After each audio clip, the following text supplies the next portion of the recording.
Shopian railway line रोकने के लिए रेल मंत्रालय के फैसले से पुलवामा के किसानों को काफी राहत मिली है। इस रेलवे लाइन प्रोजेक्ट की जद में पुलवामा जिले के कई साथ साथ बेलो इलाके के पारंपरिक सेब के बाग आ रहे थे, जिसका किसान कड़ा विरोध कर रहे थे। हालांकि किसानों ने रेलवे लाइन रोकने के लिए केंद्रीय रेल मंत्री और जम्मू कश्मीर के मुख्यमंत्री के साथ एमएलए राजपुरा का शुक्रिया अदा किया। डीडीसी मेंबर पुलवामा जावेद रहीम भट्ट ने सरकार का शुक्रिया अदा करते हुए कहा कि इस फैसले से किसानों की रोजी रोटी सुरक्षित हो गई है। गवर्नमेंट ने बहुत अच्छा कदम उठाया, खासकर उमर साहब ने और हमारे एमएलए साहब ने, गुलाम मोहिउद्दीन मीर साहब ने इस बारे में सख्त पहल की, तो हम इसके बहुत बहुत शुक्रगुजार हैं। हमारा रोजी रोटी इसी पर मुनहसर है, तो हम उसके लिए शुक्रगुजार है अपनी गवर्नमेंट की।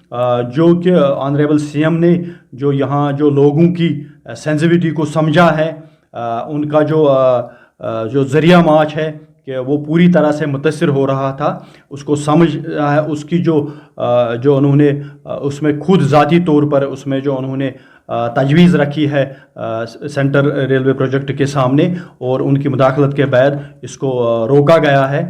ये बड़ी राहत की बात है पूरे साउथ कश्मीर के लिए, ख़ासकर जो हमारा जो फर्टाइल लैंड है, जो हमारे ज़रख़ेज़ ज़मीनें हैं, जो कि हमारा जो हार्टिकल्चर है, जो फुल्ली हम डिपेंडेंट हैं, जो सारे लोग उसी हार्टिकल्चर पे, वो पूरी तरह से मुतासिर हो रहा था। इसमें न कि हज़ारों बल्कि लाखों की तादाद में जो फैमिलियों जो फुली उस पर डिपेंडेंट हैं, वो मुतासिर हो रहा था। उनका जो रोज़ी रोटी बिल्कुल इसी पे वो इन्हिसार थे।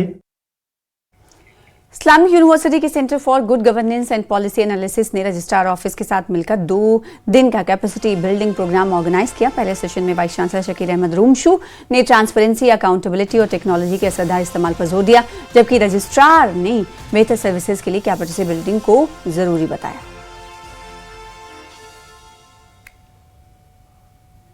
Building program for the non-teaching staff officers in the university, और इसका मकसद है कि हमारे एम्प्लॉयज़ में हमारे स्टेक होल्डर, जो मेन स्टेक होल्डर कम्युनिटी है हमारी नॉन टीचिंग स्टाफ, तो उनमें हम कैसे digitalisation, financial administration, good governance, इसके बारे में हम कैसे उनकी कैपेसिटी बिल्ड कर ले। ये जो टू डेज़ वर्कशॉप है, ये centre for good governance and policy analysis के अंडर ऑर्गेनाइज़ किया गया, और इसमें सारे नॉन टीचिंग स्टाफ ऑफिसर्स से लेके जूनियर असिस्टेंट्स तक पार्टिसिपेट कर रहे हैं।